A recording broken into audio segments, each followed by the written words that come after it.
నమస్కారాలు.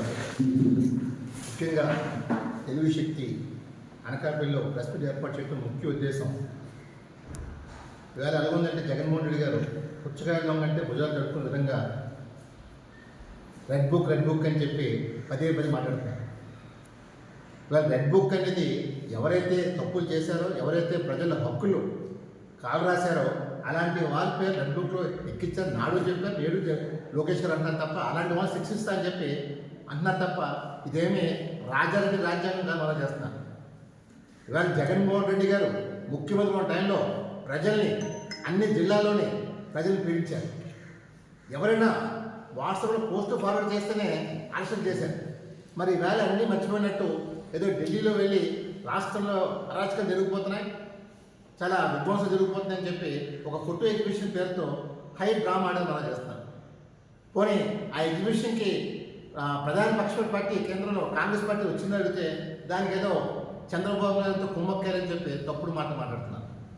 ఒకటే ప్రశ్నిస్తున్నాం, ఎవరైతే అక్కడికి వచ్చారో సమాజ్వాదీ పార్టీ కానీ, తృణమూల పార్టీ కానీ, ఇతర కేరళ పార్టీ కానీ, వాళ్ళు ఎవరికి ఈ రాష్ట్రంతో ఎటువంటి సంబంధం లేదు. ఈ రాష్ట్రంలో ఉన్న ప్రధాన పార్టీలు సిపిఐ, సిపిఎం, కాంగ్రెస్, బీజేపీ ఇవే ప్రధాన పార్టీలు ఈ రాష్ట్రంలో ఉన్నాయి. మరి ఇట్లాంటి పార్టీలు రాకుండా ఎవరో పార్టీలు తీసుకొచ్చి అది కూడా బ్రతిమాలు కూడా తెచ్చుకున్నారు తప్ప వాళ్ళు ఏమీ ఇష్టపూర్వకంగా రాలే. ఏదో పార్లమెంట్లో జరుగుతున్నాయి కదా, మన ఎంపీలు తీసుకొచ్చేస్తారు అని ఒక భ్రమతో కలకని వెళ్ళారు. కానీ అక్కడ ఫ్లాప్ అయ్యారు. తర్వాత ఏమన్నారు, రాష్ట్రపతి, ప్రధానమంత్రి గారు, హోంమంత్రితో అపాయింట్మెంట్ తీసుకుంటారు. మరి ఎందుకు తీసుకోలేదు, ఎందుకు కనలోపల అడుగుతున్నారు. అంటే కేవలం అసెంబ్లీ సమావేశాలు మానేయాలి, వెళ్ళకూడదు అనే ఒక సంకల్పంతో ఈ డ్రామా ఆడేటప్పుడు కూడా కాదు. మరి ఈవేళ చంద్రబాబు నాయుడు శ్వేతపత్రాలు విడుదల చేశారు. దానిపైన సమాధానం చెప్పండి. ఎక్కడో ప్రెస్ మీట్ పెట్టి సమాధానం చెప్పడం ఏంటి? నేను ప్రజలు వెనుక్కొని అసెంబ్లీకి పంపించాను. అసెంబ్లీ సాక్షిగా చెప్పాలి అది ఏదైనా. అంతేగాని ఎక్కడో నేను కూర్చొని మాట్లాడతానంటే చరిత్ర జగన్మోహన్ రెడ్డి. ఎందుకంటే మీ పరిపాలనలో చాలా అక్రమం జరిగినాయి. చాలా ఎన్నో జగన్ చేసిన బాగా అక్రమం ఏంటంటే పింఛన్, వృద్ధాప్య వికలాంగుల పింఛన్ అవి నాడు వైసీపీ నాయకులు కుమ్మక్కాయ, సచివాలయ సిబ్బంది వాటితో మొత్తం కుమ్మక్కాయ డాక్టర్ల చేత దొంగ సర్టిఫికేట్ ఇప్పించారు. చెవుడి, మోగ వికలాంగులు లేకపోయినా సరే సర్టిఫికెట్ లంచం తీసుకొని 20,000 లంచం తీసుకొని రాష్ట్రంలో అన్ని జిల్లాలోనే ఈ స్కామ్ జరిగింది. నాడు 3,000 రూపాయలు ఉండేది, ఇప్పుడు ఈ ప్రభుత్వం 3,000 రూపాయలు కాస్త 6,000 రూపాయలు చేసింది. దీన్ని చంద్రబాబు నాయుడు గారు మన జూలై 1ని పెన్షన్లు అన్నీ ఇచ్చేశారు. నేను కోరేది ఒకటే, రేపు ఏదైతే ఆగస్టు 1 ఉందో వికలాంగుల పెన్షన్ ఏదైతే ఉందో అది ఆపమని చెప్పి ప్రభుత్వాన్ని కోరుతున్నాను. దీనిపైన పూర్తిగా దర్యాప్తు చేయమని కోరుతున్నాను.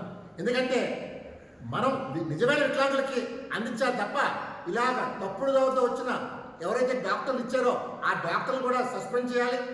ఎవరైతే లబ్ధి పొందారో వైసీపీ కార్యకర్తలు వీళ్ళు కూడా అరెస్ట్ చేయాలి. ఎందుకంటే ఇది ప్రభుత్వం వాళ్ళకి ఏదో సాయం చేయాలని ఒక సంకల్పంతో చేసే కార్యక్రమాన్ని దీన్ని కూడా వైసీపీ ప్రభుత్వంలో దుర్వినియోగం చేశారు. ఈరోజు అన్ని రంగాల్లోని పూర్తిగా రాష్ట్ర సర్వనాశనం చేశారు. ఈ రాష్ట్రాన్ని ఏ రంగం కూడా బాగోలేదు. మనం ఇటువంటి చూసాం గవర్నర్ ప్రసంగంలో ఆంధ్రప్రదేశ్ 2014 నుంచి 19 వరకు బ్రహ్మాండంగా అభివృద్ధి చెందింది. తర్వాత మారిన ప్రభుత్వం 2019లో అన్ని రంగాలు కనపడమని చెప్పారు. ఇటీవల మన కేంద్ర బడ్జెట్లో సీతారాం గారు, ఫైనాన్స్ మినిస్టర్ గారు బ్రహ్మాండంగా ప్రకటించారు.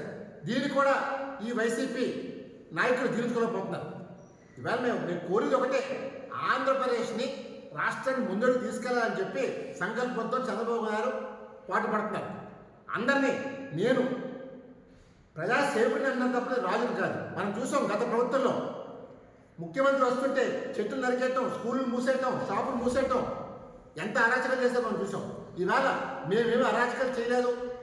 నేను ఒకటే డిమాండ్ చేస్తాను, జగన్మోహన్ రెడ్డి గారు 36 మంది చచ్చిపోయారని చెప్పి డ్రామాతో ఢిల్లీ నడిపారు. ఆ 36 మంది పేర్లు చెప్పమని చెప్పి అడుగుతున్నాను. ఆ 36 కుటుంబాలకి నువ్వేనా ఆర్థిక సాయం చేసి అడుగుతున్నాను. మరి గతంలో చంద్రబాబు గారు తప్పుడు కేసు పెట్టినప్పుడు కొంతమంది చనిపోతే నారా భువనేశ్వర్ గారు వాళ్ళ ఇంటికి వెళ్ళి ఆర్థిక సాయం చేశారు, చేదోడు వాళ్ళ పిల్లలు ఆదుకుని చెప్పారు. మరి ఈ 36 కుటుంబాలు నువ్వు ఏం చేశారు అడుగుతాను, మీ నాయకులు పరామర్శించి అడుగుతాను. ఇప్పుడు దాకా లిస్టు చెప్పలేదు, పేర్లు చెప్పలేదు. పోనీ 36 ఎఫ్ఐఆర్లు ఉన్నాయంటే ఎఫ్ఐఆర్ లేవు, ఏమీ లేకుండా డ్రామా ఆడుతున్నాం.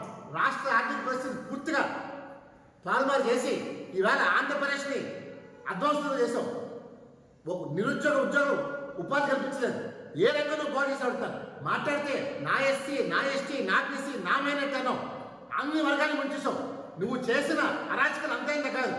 నీ మీద నిజంగా ఒక పిలిపించి సభ పెడితే జనాలు వేలాది లక్షల మంది వస్తారు. నువ్వు చేసిన అరాచకాలు ఇప్పటికైనా సరే నీకు నిజంగా దమ్ముంటే రెడ్ బుక్ కాదు, రెడ్ బుక్లో తప్పులు చేసిన నా కొడుకు ఎవరైనా సరే జైలుకి పోతాడు. అది నువ్వైనా పోతావు. ఎందుకంటే మేము ఒకటే కోరుతాం, జగన్మోహన్ రెడ్డి నువ్వు నిజంగా మగాడివైతే రేపు సోమ అసెంబ్లీకి రా, అసెంబ్లీ మాట్లాడు. చేతకాని కొద్దాకంగా బయటపడటం కాదు. ఇవాళ A1 A2 చూసాం, A2 రాష్ట్రంలో చూసాం. తన భర్త ఏదో శాంతి నా భర్తకి అన్యాయం జరిగిందని చెప్పి ఢిల్లీ నువ్వు ఎక్కడే చేసావు అక్కడే హడావుడు చేశాడు.